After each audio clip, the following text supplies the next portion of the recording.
Hey, what's up? This is Odolena from Odolena Digital. Welcome to my channel. Every Sunday I post a new video here based on my interests. I read a lot of books, so I do a lot of book reviews, some courses, as well as my favorite topics, politics and history. So today I'm talking about another very interesting book by American writer Thomas Sowell called The Quest for Cosmic Justice. If you're new here, please be sure to subscribe. Check also the other videos that I have on Thomas Sowell books. I have reviews on black rednecks and white liberals. You can check them here. And today I'm talking about another book similar, let's say, as a message, and maybe it's like the book which crystallizes the whole series of ideas of Thomas Sowell. First, a little bit about the writer. Thomas Sowell is an American, is actually a black American professor in Stanford, writer. He has done a lot of works on economics. His books are very easy to read, very digestible, but often they are not, let's say, the most popular opinion, especially nowadays.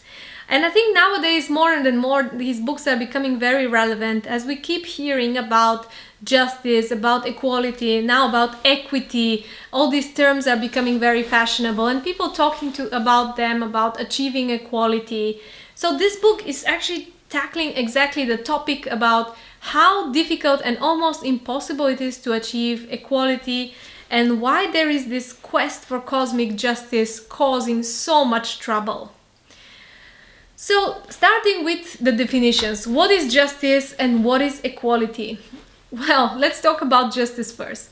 Justice can only be social. There is no unsocial justice because it is purely between people. And typically we have two types of justice. We have the normal justice, which is happening in court. For example, you have a judge which is saying whether a criminal has offended the law or hasn't.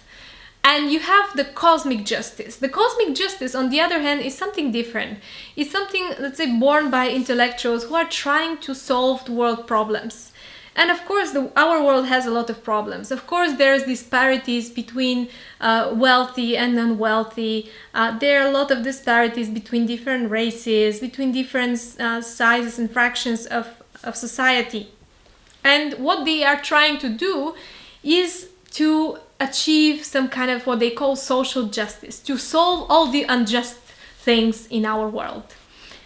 What he argues here is that solving the unjust is sometimes causing more problems than letting it the way it is.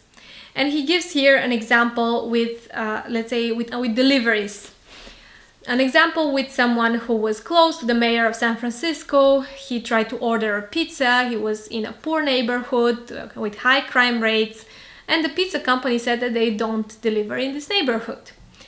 What happens then is a fight of cosmic justice. They make a law to force every business in San Francisco, if they do deliveries, they have to deliver to every single area of the city in order for it to be equal. And in theory, it makes sense. As we know, people from poor neighborhoods are punished by a lot from their geography. So first, a lot of companies don't want to go there to deliver, which accrues more and more costs to them. And especially many of these are impoverished people, which is making things worse for them. And in theory, the idea that every business has to deliver to every single area of the city and there should be no discrimination towards people from poor neighborhoods sounds good. But in practice, it is causing more trouble than actually benefit. So one side is, let's say, benefiting the small area of the city, which would be able to get deliveries. But on the other hand, it is unjustly forcing businesses to deliver to areas which are probably not economically suitable for them. Maybe it's too far away for them to deliver. Maybe there is actually danger for their drivers, and some of their drivers and delivery men may suffer sufficient problems. They could be robbed, they could be killed. There were areas of San Francisco where crime rates were extremely high at that time. And this is just one example of how when we try to solve the problem from its beginning on a cosmic level, we cause more problems which we haven't considered. And often people who are fighting for cosmic justice do not consider the costs of the justice, and they want justice at any costs, even when this is hindering and causing problems for others. Another thing is that, does actually cosmic justice make any sense? Because we say normal justice is between people who are living here and now. Someone stole some money, they have to pay it back to the person who is there. And this is all happening now in the same time. Whereas cosmic justice is often trying to solve problems that happened hundreds of years ago. So one example is the reparations given to Black Americans for the damages from slavery. Well, these reparations are coming a little bit too late, as what he's arguing is that, say, if these reparations or some kind of reparations has been done 300 years ago, when the actual people who suffered directly from the slavery were there, maybe this would have made sense. But does it make sense now, 300 years later, to make reparations to long descendants of these people? And would it actually make any difference in their lives? Would it actually solve the problem that it's trying to solve? He gives an example. Would it make sense for the daughter of, let's say, a Black doctor or an executive to go to a more prestigious university instead of the daughter of someone else?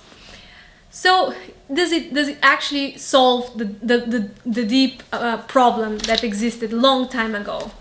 And the reality is that we cannot change the past, we cannot change what has happened.